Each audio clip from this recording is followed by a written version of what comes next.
The fastest way to bury an honest woman is to convince the world she's a liar. I didn't understand how true those words were until the morning my entire life was destroyed before breakfast.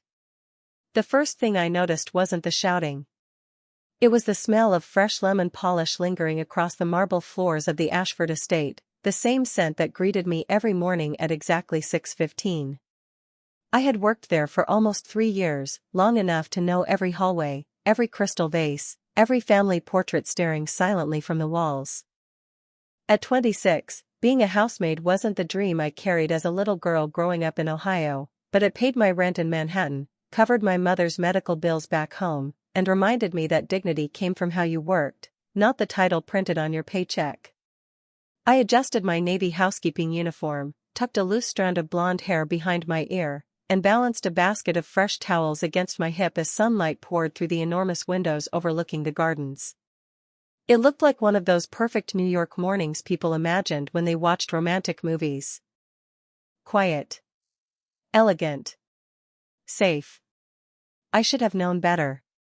Trouble rarely announced itself politely. It usually arrived wearing expensive perfume. Claire. The voice echoed through the second-floor hallway so sharply that I nearly dropped the towels. Mrs. Ashford's personal assistant hurried toward me, her heels striking the marble like tiny explosions. Her face had lost all its color. "Come downstairs. Now."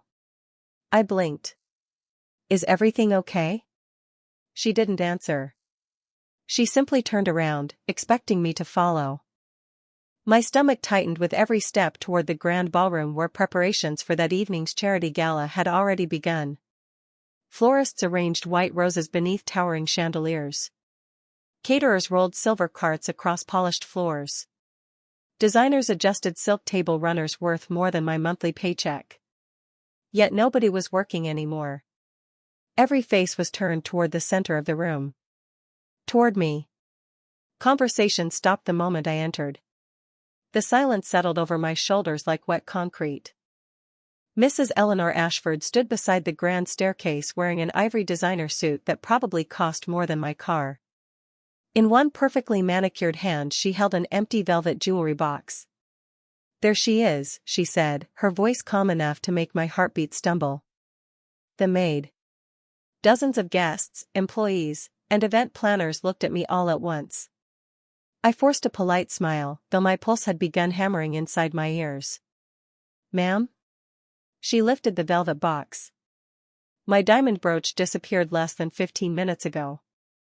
My mind searched desperately for the right response. I'm sorry to hear that." Her eyes narrowed. "You were the last person inside my dressing suite." I felt every ounce of warmth leave my body. "Yes, because I replaced the flowers and folded your evening gown exactly as requested." She took one slow step closer. "Then perhaps you'd like to explain why my security team can't find the brooch anywhere."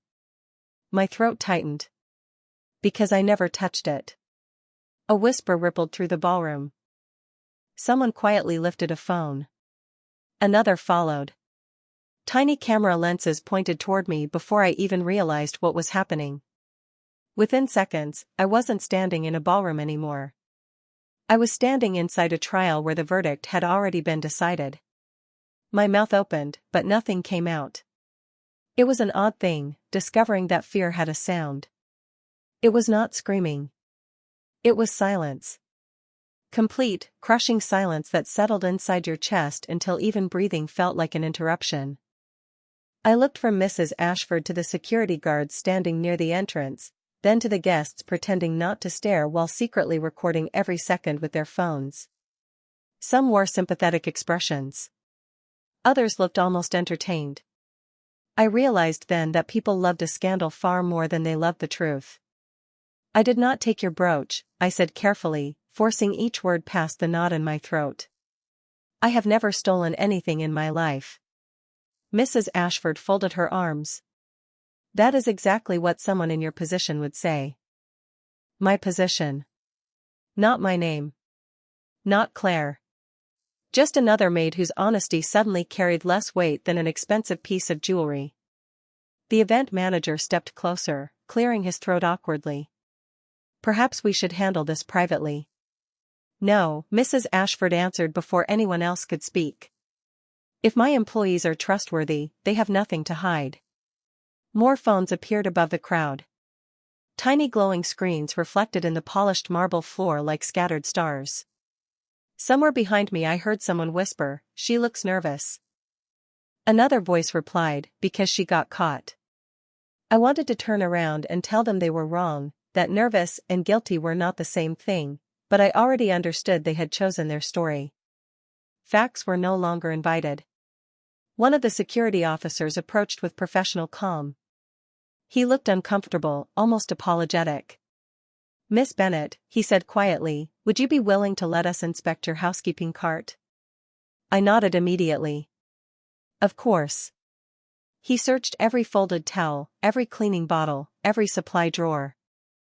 Dust cloths. Glass cleaner. Fresh linens. Extra gloves. Nothing else. He looked back toward Mrs. Ashford and gave a small shake of his head. For one hopeful second I believed everything would end there. Then Mrs. Ashford spoke again. "Search her locker."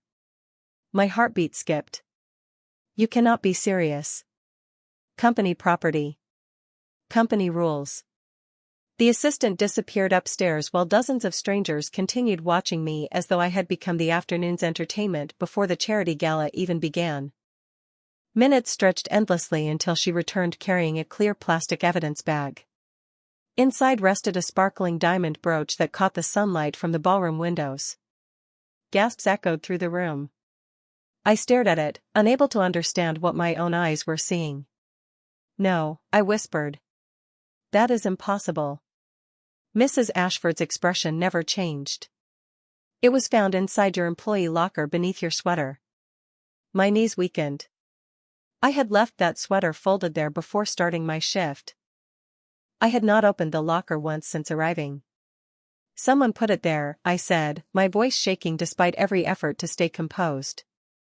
"I swear I have never even touched that brooch." The silence that followed hurt more than any accusation. Nobody argued for me.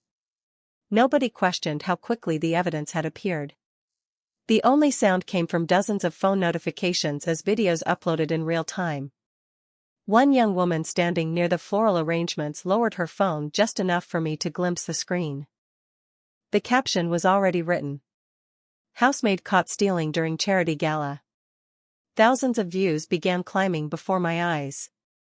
My reputation was disappearing one notification at a time, and I had the unbearable feeling that whoever had planned this had expected every single second. I learned something about shame that morning. It did not arrive all at once. It settled piece by piece, with every stranger who looked at you as though they suddenly knew the worst version of your story. My hands remained at my sides because I knew that if I reached for the evidence bag, someone would mistake desperation for guilt. My heartbeat echoed inside my ears while dozens of silent faces waited for me to confess to something I had never done. "Please," I said, forcing myself to meet Mrs. Ashford's eyes. "Someone placed that brooch in my locker. You have cameras in every hallway. Check them." Her expression remained perfectly composed. "The cameras outside the employee lockers have been offline since early this morning because of a scheduled software update." Something inside me froze. It was too convenient. Too perfect. I looked toward the security officer who had searched my cart only minutes earlier. He frowned almost imperceptibly, as though that detail surprised him as well, but he said nothing. Nobody challenged the explanation. Wealth had a way of making unlikely stories sound reasonable. I could almost feel the internet judging me before it even knew my name. Another notification chimed somewhere in the crowd. Then another. Then several more. Every sound reminded me that my life was spreading across screens I would never see. I imagined my mother opening her phone back in Ohio during her morning coffee. I imagined neighbors recognizing my face. The thought hurt more than losing the job itself. "I want to see the footage from the rest of the house," I said. Someone had to enter the locker room. Mrs. Ashford gave a polite smile that never reached her eyes. "That decision is not yours to make anymore." The words landed heavily. Not because they were cruel, but because they carried certainty. She had already decided who I was. Suddenly the enormous front doors opened. Nobody announced his arrival. Nobody needed to. The room shifted before I even turned around. Conversation stopped. Event planners stepped aside. Security guards straightened instinctively. A man in a charcoal suit walked across the marble floor with measured confidence, neither hurried nor slow, as though time itself adjusted to his pace. He looked to be in his mid-30s, tall, broad-shouldered, with dark brown hair brushed neatly away from a composed face that revealed almost nothing. His gray eyes swept across the ballroom only once, absorbing every detail without appearing to linger on anything. Damien Moretti. I knew the name long before I ever saw the man. Officially, he was one of the Ashford Foundation's largest private donors and an investor whose companies owned hotels, shipping firms, and commercial properties across the East Coast. Unofficially, people lowered their voices whenever they mentioned him. Rumors traveled through Manhattan faster than taxis, and his name was always spoken carefully. Damien stopped beside Mrs. Ashford. I arrived earlier than expected, he said calmly. It appears I interrupted something. An unfortunate incident, Mrs. Ashford replied. One of the household employees was found with stolen property. He did not answer immediately. Instead, his eyes moved toward me. Not the brooch. Not the evidence bag. Me. There was no anger in his expression. No pity either. Only quiet observation. I realized he was studying my face the way experienced people studied contracts, searching for inconsistencies hidden between obvious facts. I held his gaze for only a second before looking away. I was too exhausted to care what another powerful stranger believed. Yet as silence settled across the ballroom once more, I sensed something unexpected. Damien Moretti was the first person in that room who seemed less interested in the accusation than in the story behind it. For several long seconds, nobody spoke. The ballroom remained perfectly still except for the quiet hum of the air conditioning and the distant clinking of dishes somewhere beyond the service hallway. Damien Moretti slowly removed a pair of black leather gloves and handed them to one of his assistants without taking his eyes off the room. There was something unsettling about the way he observed people. He did not appear to judge them. He simply waited, as though silence eventually revealed more than conversation ever could. Mrs. Ashford broke the tension first. The evidence is quite clear, she said with measured confidence. I believe the proper authorities should be contacted. Damien finally shifted his attention toward the transparent evidence bag resting on the polished table. Perhaps, he replied calmly. Although clear evidence usually does not arrive this conveniently. Several guests exchanged uncertain glances. It was not an accusation. It was simply an observation. Yet somehow it carried more weight than anything spoken that morning. Mrs. Ashford offered a restrained smile. Are you suggesting this was staged? I am suggesting nothing, Damien answered. I prefer conclusions after questions, not before them. His gray eyes settled on me once again.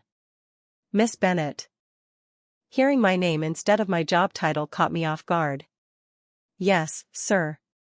Did you take the brooch? The question was direct, almost gentle. I met his eyes without hesitation. No. Did you place it inside your locker? No. Do you know how it arrived there? No. He watched me for another moment before giving a slight nod, not because he believed me, but because I had answered without looking away. Mrs. Ashford stepped forward carrying a single sheet of paper that one of the legal advisors had quietly prepared during the commotion. She placed it on the table beside a silver fountain pen. This document states that you admit responsibility, return all company property, resign voluntarily, and agree not to pursue legal action against the Ashford estate. Sign it, and we can end this unpleasant situation today. I stared at the page. The words blurred together before slowly coming into focus again. One signature. One lie. One permanent stain on my name. If I sign this, I asked quietly, everyone will believe I stole from you. Mrs. Ashford folded her hands. People already believe that. The sentence settled over the room like cold winter air. For a moment I thought about my overdue rent. My mother's hospital appointments. My empty savings account. Signing would make everything easier today. But tomorrow I would still wake up knowing I had confessed to something I never did. My father used to tell me that money could replace almost anything except your own reflection in the mirror. I had not fully understood those words until that moment.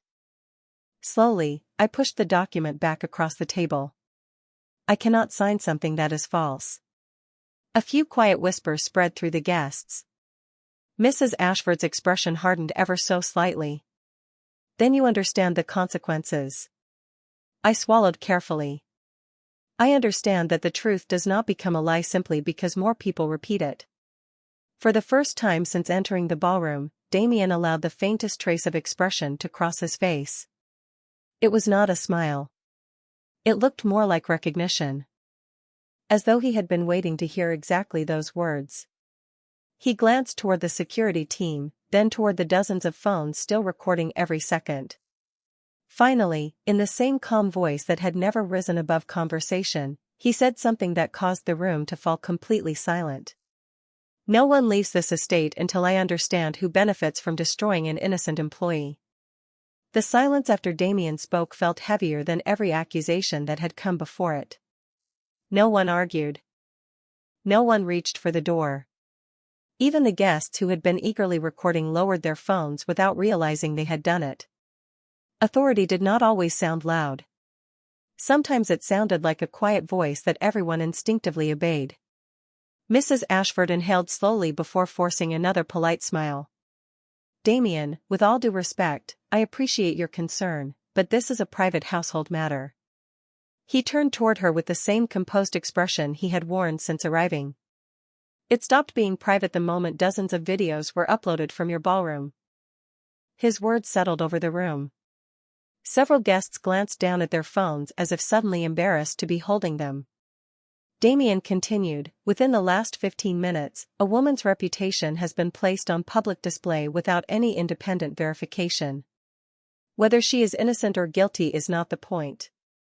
The speed of the judgment concerns me. I looked at him in disbelief. Nobody else had spoken about my reputation. They had only discussed the missing jewelry. Somehow he understood that losing my name would cost far more than losing my job. One of Damien's assistants stepped quietly to his side and whispered something into his ear after checking a tablet. Damien nodded once before asking a simple question. Who reported the missing brooch first? Mrs. Ashford answered immediately. I did. Who discovered the locker? My assistant. Who requested the search? I did.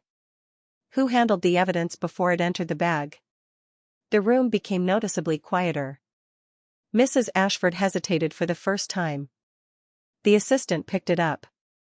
Damien looked toward the young woman standing several feet away. She suddenly seemed uncomfortable beneath the unexpected attention.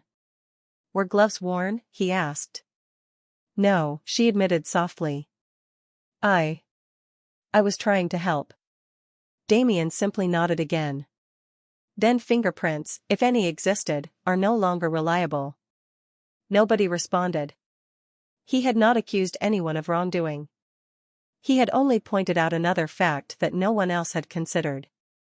The security officer who had searched my housekeeping cart cleared his throat. Sir, there is also the matter of the surveillance system. Damien looked at him. Explain. Maintenance logs show the locker hallway cameras were scheduled for updates this afternoon, not this morning. Every muscle in my body stiffened. I watched Mrs. Ashford's assistant blink in confusion before quickly looking away. Damien did not react outwardly, but I noticed the slightest narrowing of his eyes. Interesting, he said quietly. Who authorized the schedule change? The officer glanced toward another member of the estate staff. We are checking now. Around me, confidence slowly began to dissolve into uncertainty. The whisper sounded different now. Less certain.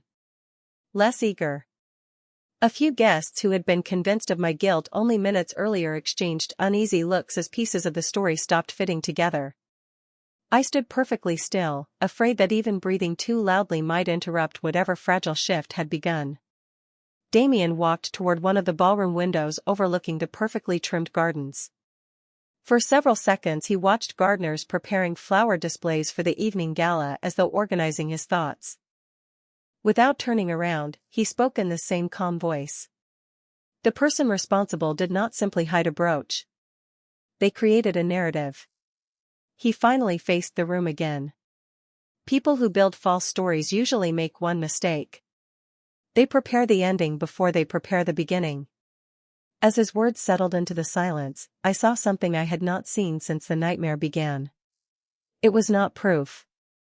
It was not justice. It was something far smaller, yet somehow more powerful. For the first time that morning, doubt had changed sides.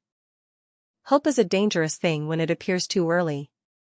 I had barely allowed myself to believe that someone was finally asking the right questions when another security supervisor hurried into the ballroom carrying a tablet.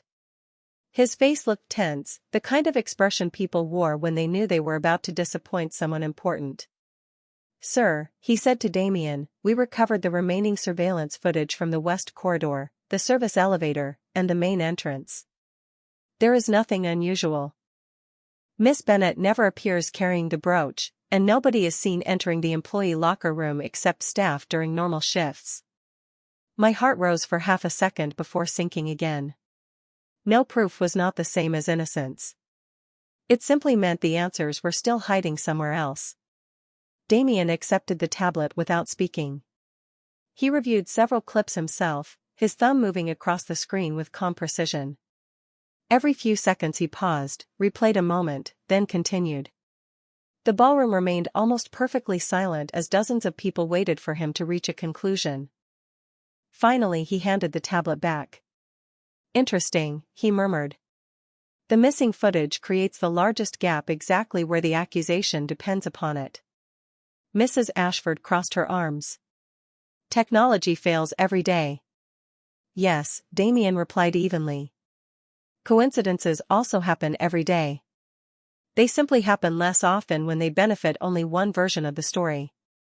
Before anyone could respond, another member of the estate staff entered through the side doors looking visibly nervous.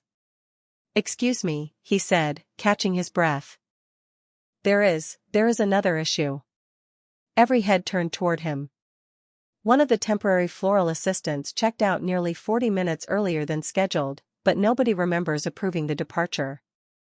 Damien looked at him carefully. "Name?" The young employee swallowed. "The agency listed her as Melissa Carter, but the phone number on her employment paperwork is disconnected." A quiet murmur swept across the ballroom. Temporary workers came and went during large events, but fake information was something entirely different. Damien asked another question. "Has anyone confirmed her identification documents?" The staff member slowly shook his head. "Not yet." Mrs. Ashford immediately answered, "That cannot possibly have anything to do with the missing brooch." Damien did not disagree. "Perhaps not. Perhaps everything. We do not know yet." His refusal to jump toward easy conclusions made the room strangely uncomfortable. People seemed to prefer certainty, even when it was wrong. Uncertainty demanded patience, and patience was becoming rare. I stood near one of the tall windows, suddenly aware of how exhausted I felt. My hands were still trembling slightly, although I kept them folded together to hide it. Damien noticed anyway. Without making a scene, he asked one of the catering staff to bring me a glass of water. It was such a small gesture that most people never even realized it happened, yet somehow it reminded me that I was still being seen as a person instead of evidence. As I accepted the glass, our eyes met briefly. "Do not mistake delay for defeat," he said quietly enough that only I could hear. The truth usually arrives after the rumor because it has to carry facts instead of excitement. I nodded, unable to find the right words. Across the ballroom, I noticed Mrs. Ashford's assistant checking her phone again and again. Her fingers moved nervously across the screen before she quickly slipped it back into her pocket when she realized Damien had looked in her direction. He said nothing. He simply watched. And for reasons I could not explain, I had the unmistakable feeling that he had just noticed the first real crack in a story that had seemed perfect only an hour earlier. The ballroom no longer sounded like a room preparing for a charity gala. It sounded like people trying not to breathe too loudly. Conversations had dissolved into nervous whispers, and every face seemed to be waiting for someone else to make the next mistake. I remained near the window, holding the untouched glass of water while Damien continued walking slowly through the room. He was not searching the floors or the furniture. He was watching people. The difference mattered. Objects could be arranged. Human instincts were much harder to rehearse. He stopped beside the long registration table where guests had signed in earlier that morning. Pens rested neatly beside embossed name cards, every detail arranged with mathematical precision. His fingers hovered over the display before picking up a white cotton glove that someone had left behind. It was spotless except for a faint streak of pale pink near one fingertip. He held it beneath the natural light pouring through the window. "Who does this belong to?" he asked without raising his voice. Nobody answered. Event staff exchanged uncertain looks before one of the decorators stepped forward. Those gloves were provided for the floral team so they would not leave fingerprints on the crystal vases. Damien looked toward the security supervisor. "Collect every remaining pair." The request sounded ordinary, yet the assistant standing beside Mrs. Ashford instinctively touched her own pocket before quickly lowering her hand. It lasted less than a second. Most people would never have noticed it. Damien did. So did I. He continued examining the glove. "Interesting," he murmured. "The flowers in this ballroom are white lilies and ivory roses. Neither leaves pink residue." His eyes shifted calmly toward Mrs. Ashford's assistant. "Your lipstick matches this color exactly." A ripple of surprise moved through the room. The assistant blinked rapidly before forcing an uneasy laugh. "That proves nothing. Half the women here are wearing pink lipstick." "Quite true," Damien replied. "Which is why I did not say it proved anything." His calmness seemed to make everyone else more nervous. He walked another few steps before stopping beside the evidence bag containing the brooch. He studied the velvet jewelry box instead of the diamonds themselves. "Mrs. Ashford," he asked, "when did you first notice the brooch missing?" "Approximately 9:30 this morning." "And when was Miss Bennet called downstairs?" "Around 9:45. Damien nodded thoughtfully.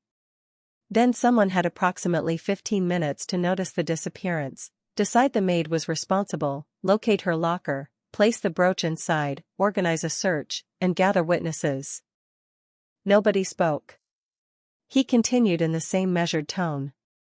"That is remarkably efficient decision-making." The security officer shifted uncomfortably. I noticed him looking toward the assistant as though replaying the morning in his own mind. Damien gently placed the glove back onto the table. Efficiency usually belongs to preparation. At that exact moment, one of the younger catering employees raised her hand hesitantly. "Sir. I think I remember something." Every eye turned toward her.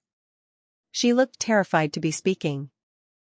"Earlier this morning, before the ballroom opened, I saw someone coming out of the employee hallway carrying a housekeeping sweater over one arm. I assumed they were helping with laundry." My pulse quickened. "Who was it?" I asked before I could stop myself. The young woman frowned, trying to remember. "I never saw the face clearly. They were wearing sunglasses even though they were indoors. I only remember one thing." Damien remained perfectly still. "Go on." "They were not wearing housekeeping shoes. They were wearing expensive white designer heels." The room fell silent again. Every member of the housekeeping staff wore identical black non-slip work shoes. No exceptions. For the first time since this nightmare began, the lie was no longer standing on solid ground. Someone had finally described a person who could not possibly have been me. By early afternoon, the ballroom had transformed into something none of the guests had expected. It was no longer the stage for a glamorous charity gala. It had become a room where every glance carried suspicion and every whispered conversation ended the moment someone looked up. I should have felt relieved that the story was beginning to crack. Instead, I felt exhausted. Every minute that passed inside those walls reminded me that my life had already escaped beyond them. Somewhere across New York, strangers were still watching short clips of me standing beside that evidence bag. They did not know about the missing camera footage. They did not know about the designer heels or the impossible timeline. They only knew the version that attracted the most attention. I suddenly realized I could not stay there any longer. I placed the untouched glass of water on a nearby table and quietly picked up my worn canvas handbag from the employee lounge. Everything I owned for work fit inside it. A spare notebook, my subway card, a paperback novel I had been reading during lunch breaks, and a framed photograph of my parents taken years before my father passed away. I held the picture for a moment, tracing the edge of the frame with my thumb. My father used to tell me that there would be days when walking away required more courage than staying. Perhaps this was one of those days. I stepped back into the hallway and headed toward the front entrance. Before I reached the door, a calm voice stopped me. "Where are you going, Miss Bennet?" I turned to find Damien standing several feet away. He had somehow appeared without making a sound. "Home," I answered honestly. "There is nothing left for me here." He studied my face for a long moment. "You believe leaving will end this?" I gave a tired smile that barely existed. "No.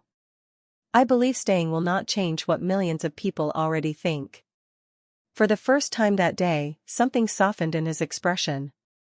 Not sympathy. Understanding.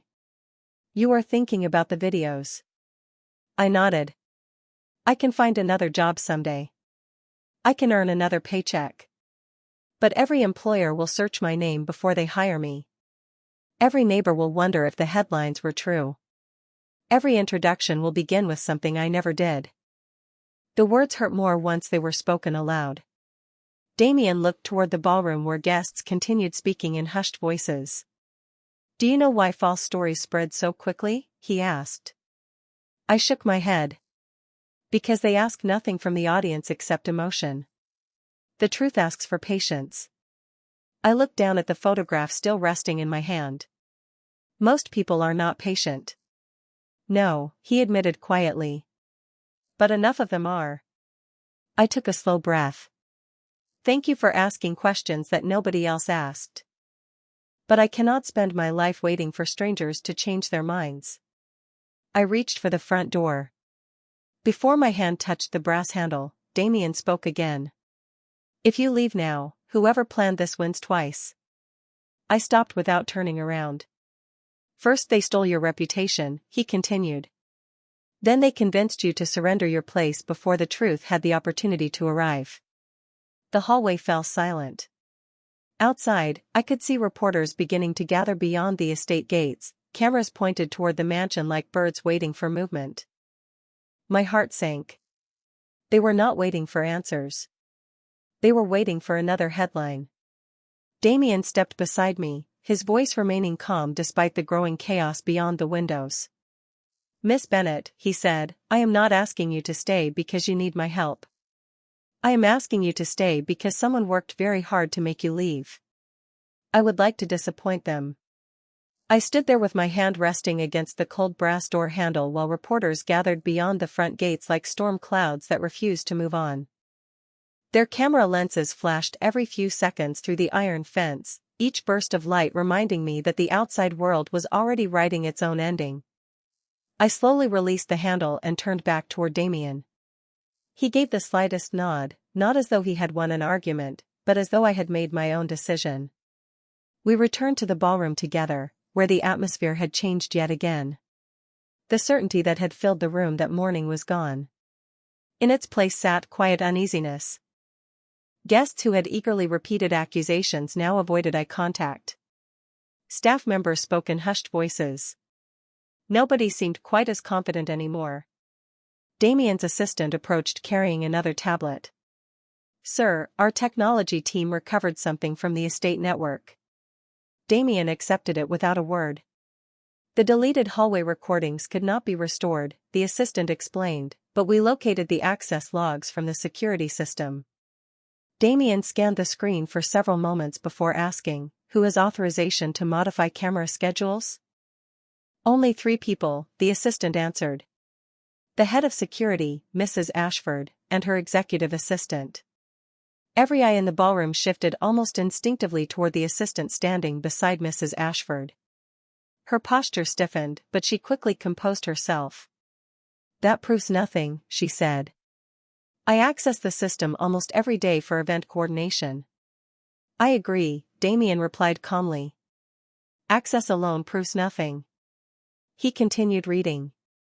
"However, the cameras were manually disabled at exactly 9:14 this morning." He looked up. "Not automatically. Manually." A ripple of surprise spread through the room. The head of security frowned immediately. "That cannot be correct. I never touched the schedule today." Damien handed him the tablet. "Your login was not used." The officer studied the report before slowly looking toward the assistant. Her face remained composed, but I noticed one tiny detail. She had stopped blinking. "Someone used my credentials?" she asked. Damien shook his head. "No. Someone used yours." Silence swallowed the ballroom. Before anyone could respond, another member of Damien's team entered carrying a slim black folder. "We identified the temporary floral assistant," he announced. "The identification she provided belongs to a woman living in Boston who has never worked event staffing." My pulse quickened. "So she was never real?" I asked softly. "The name was not," he answered. "The woman was. She simply borrowed someone else's identity." Damien folded his hands behind his back as though another piece of a puzzle had quietly fallen into place. A false employee enters the estate. The cameras protecting the employee lockers are manually disabled. An expensive brooch appears inside one maid's locker. A scandal is recorded before any investigation begins. He paused, letting the facts settle over the room. This was never about jewelry. Even Mrs. Ashford looked genuinely unsettled now. Then what was it about? Damien met her eyes. "Someone wanted every person in this ballroom looking at Miss Bennet." The sentence echoed through my mind. Looking at me. Not the brooch. Not the missing cameras. Me. I suddenly remembered something that had seemed meaningless earlier that morning. While replacing flowers outside the private library, I had overheard 2 guests speaking in unusually anxious voices.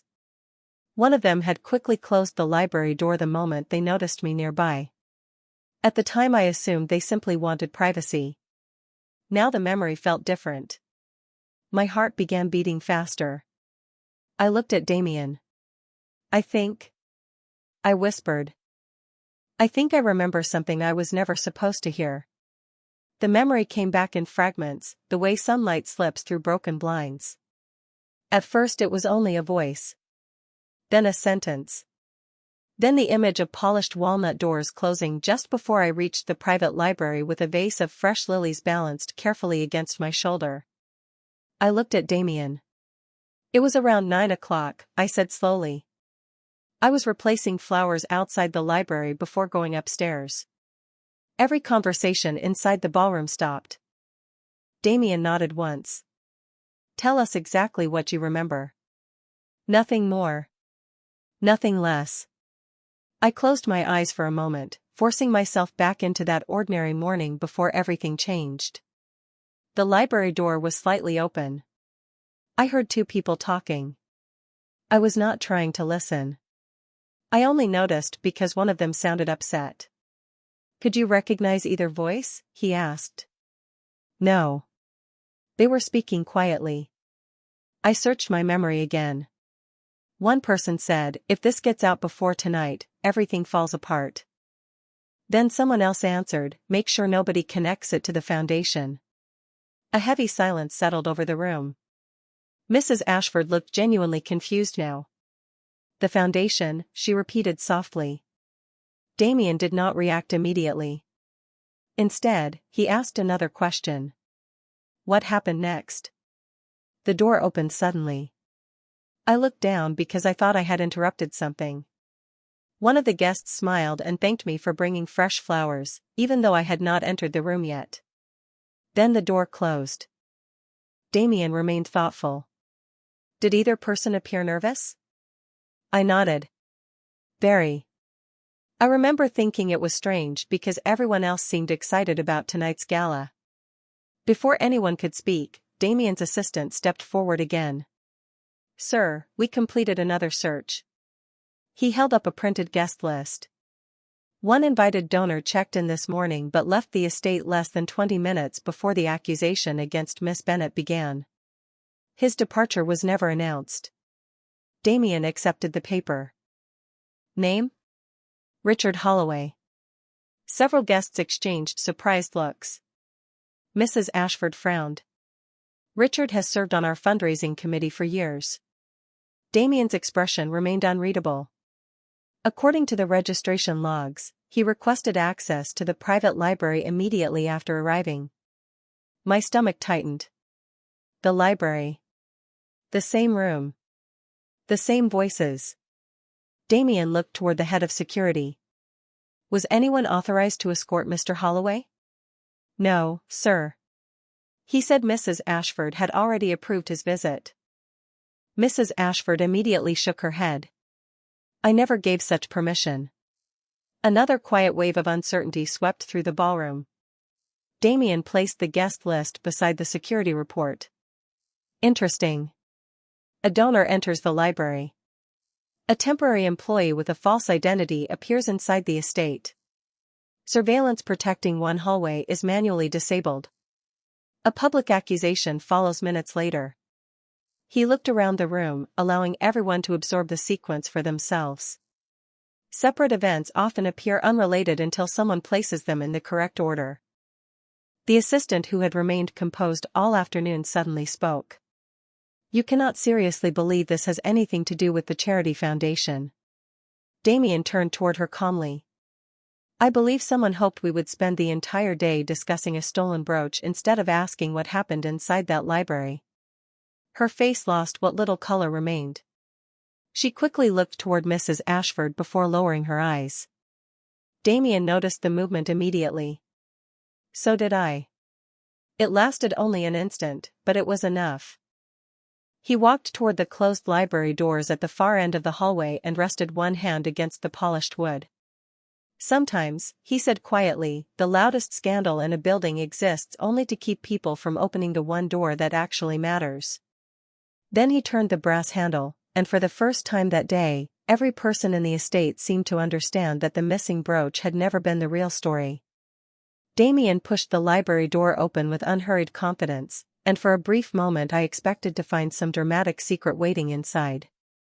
Instead, the room looked perfectly ordinary. Floor-to-ceiling bookshelves lined the walls.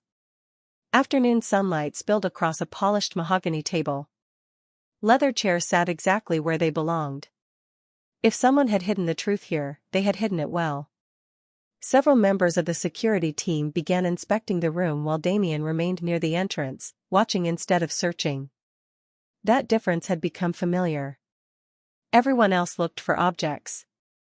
He looked for patterns. One officer opened a cabinet containing event binders while another checked the conference table for forgotten documents. I quietly stepped inside, remembering where I had stood earlier that morning with the vase of lilies balanced against my shoulder. The arrangement was still there near the window. Only one flower had shifted slightly out of place. I stared at it longer than I intended. Something wrong? Damien asked. Maybe nothing, I admitted. When I replaced these flowers this morning, the vase was closer to the center of the table. He walked over without dismissing the observation. Are you certain? Housekeeping teaches you to notice small changes. Everything has a place. He looked at the heavy crystal vase for several seconds before carefully lifting it. Beneath it rested a folded sheet of paper that none of us had noticed because the wide base had covered it almost completely. The room fell silent. Damien unfolded the page with deliberate care. It was not a letter. It was a financial summary listing charitable donations, scheduled transfers, and handwritten notes in the margins. One line had been circled twice in dark blue ink. Another showed an amount that had been crossed out and replaced with a much larger figure. Mrs. Ashford stepped closer, confusion filling her face. "I have never seen that document before." Damien handed it to her. "Have you approved these revisions?" She scanned the page and immediately shook her head. "Absolutely not. These numbers are wrong." The head of security looked over her shoulder. "Several signatures are missing as well." Damien remained calm. "Then someone intended this paper to disappear before tonight's gala." My heartbeat quickened as pieces began connecting inside my mind. "The people in the library," I whispered. "They were talking about this." Damien nodded slightly. "Most likely." His assistant entered carrying a laptop connected to the estate network. "Sir, we found something else. An email scheduled to be sent to several news outlets at 7 o'clock tonight." Damien looked up. "Open it." The assistant hesitated before reading aloud. "Anonymous sources claim financial misconduct connected to the Ashford Foundation. Supporting documents attached." Every face in the room changed. Mrs. Ashford lowered herself into a chair as though the strength had quietly left her legs. "Someone planned to destroy the foundation during the gala," she said softly. Damien finished the thought for her. "And they needed everyone distracted while the documents disappeared." I slowly looked around the library. The missing brooch. The false employee. The disabled cameras. The videos spreading across social media. None of it had been random. I had simply walked into the wrong hallway at the wrong moment and become the perfect distraction. Damien turned toward the gathered guests and staff who had followed us into the library. His voice remained steady, but every word carried unmistakable weight. "Miss Bennet was never the target." He paused, letting the realization settle over every person in the room. "She was the cover story." I felt dozens of eyes turn toward me once again, but this time they no longer carried suspicion. They carried something far more difficult to face. Regret. No one spoke for what felt like an entire minute. The silence inside the library carried a different weight now. Earlier it had been filled with suspicion. Now it was filled with realization. People avoided looking at me because meeting my eyes meant admitting how quickly they had believed the worst. Mrs. Ashford slowly stood from her chair, still holding the financial document with both hands. She walked toward me without the confidence she had carried all morning. "Claire," she said quietly, speaking my name with care for the first time that day. "I owe you an apology." I listened without interrupting. I allowed appearances to replace facts. I believed the easiest explanation because it arrived first. Her voice faltered slightly. "For that, I am deeply sorry." I appreciated the sincerity, but something inside me remained unexpectedly calm. 12 hours earlier those words would have meant everything. Now they could not erase the thousands of videos already circulating online or the comments written by strangers who had decided who I was before hearing a single sentence from me. "Thank you," I answered gently. "But my reputation is not inside this room anymore." Mrs. Ashford lowered her eyes, understanding exactly what I meant. Damien stepped beside one of the large windows overlooking the estate entrance where reporters continued waiting beyond the gates. His assistant approached with another update. "The scheduled anonymous email has been stopped. Every major outlet has been notified that the information was fabricated and that an internal investigation is underway. We have also prepared a public statement correcting the accusations against Miss Bennet." Damien read the statement only briefly before handing it back. "Remove the word allegation," he instructed. "Replace it with false accusation. Precision matters." The assistant nodded immediately and left. I watched Damien for a moment before quietly walking over to him. Thank you, I said. He looked toward the reporters outside instead of at me. Do not thank me yet. Why not? Because correcting a lie is never as simple as publishing the truth. I followed his gaze through the window. Television vans had joined the crowd. Microphones stood ready. Social media reporters refreshed their screens every few seconds, hoping for another dramatic update. Damien continued speaking in the same measured tone. Some people will believe the correction. Others will only remember the first headline. I smiled faintly. You were right earlier. He glanced at me. About what? The truth travels more slowly because it carries facts instead of excitement. For the first time all day, the corner of his mouth lifted into the smallest hint of a smile. My father used to say that. We stood there in comfortable silence until Mrs. Ashford approached once more. Claire, she said, your position here will always remain open if you wish to return. Your salary will be increased immediately, and the foundation will issue a formal public apology. I looked around the library one last time. The bookshelves. The polished table. The vase of lilies that had unknowingly hidden the evidence. Only that morning this house had felt familiar. Now it felt like a place where every memory carried two versions, one before the accusation and one after it. I shook my head gently. I appreciate the offer. Truly. But every hallway here will remind me of the day people stopped seeing me as a person. Mrs. Ashford nodded slowly, accepting my decision without argument. As I picked up my canvas handbag, Damien spoke one final time. Where will you go? I looked toward the afternoon sunlight spilling across the library floor. Somewhere I can build a name that belongs to me again. He inclined his head with quiet respect. There was no attempt to persuade me to stay this time. Perhaps he understood that justice sometimes repaired the truth, but it could not always restore the place where that truth had been broken.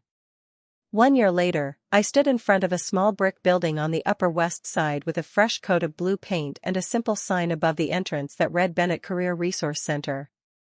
The office was not luxurious. The furniture did not match. The coffee machine made more noise than coffee.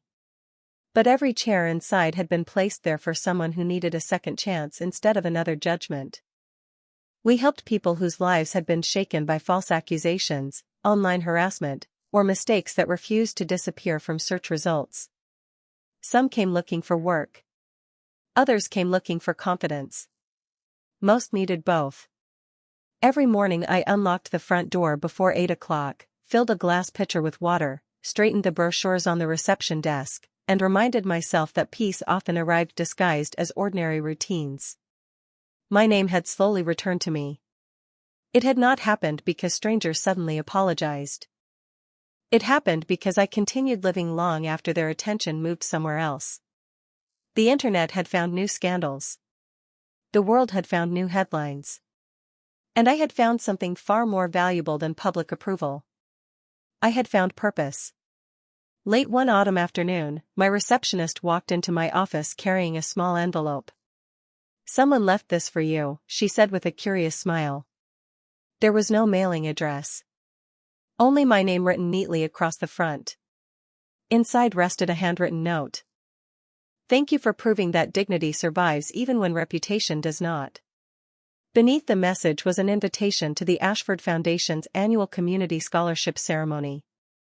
This year's keynote speaker had unexpectedly withdrawn, and they wanted me to speak instead. I smiled quietly before folding the note. Life had an unusual sense of humor. The place where I had lost everything was now inviting me back because of the person I had become afterward. When I arrived at the estate a week later, the gardens looked exactly as they had a year before. White roses lined the walkways. Afternoon sunlight reflected across the marble entrance. Only this time, nobody looked at me with suspicion. They greeted me by name. After the ceremony ended, I stepped outside to enjoy the cool October air. I heard familiar footsteps behind me before a calm voice broke the silence. Miss Bennett. I turned and found Damien Moretti standing beneath the old maple trees overlooking the front lawn. He looked exactly as I remembered, composed, observant, and quietly confident. "It has been a while," I said. "It has," he answered. "I heard about your center." I smiled. "People deserve another opportunity." He nodded thoughtfully. "You built one." For a moment neither of us spoke. The silence felt comfortable now instead of uncertain. Finally he reached into the inside pocket of his coat and handed me a small donation agreement. It was made out to the Bennett Career Resource Center for an amount large enough to expand the program for years. There were no conditions. No publicity requirements. No request for recognition. I looked up. "Why anonymously?" He gave the faint smile I remembered from that difficult day. "Because some things matter more when nobody is watching." I laughed softly. "You have changed." "Perhaps," he admitted. "Or perhaps one honest housemaid simply reminded me that influence means very little if it cannot protect the truth." As the evening sun settled behind the trees, I realized neither of us had been defined by that terrible morning after all. We had been defined by what we chose to become because of it. I once believed a lie could steal everything that mattered. Now I understood something very different. A lie may borrow the spotlight for a moment, but character keeps shining long after the audience has gone home.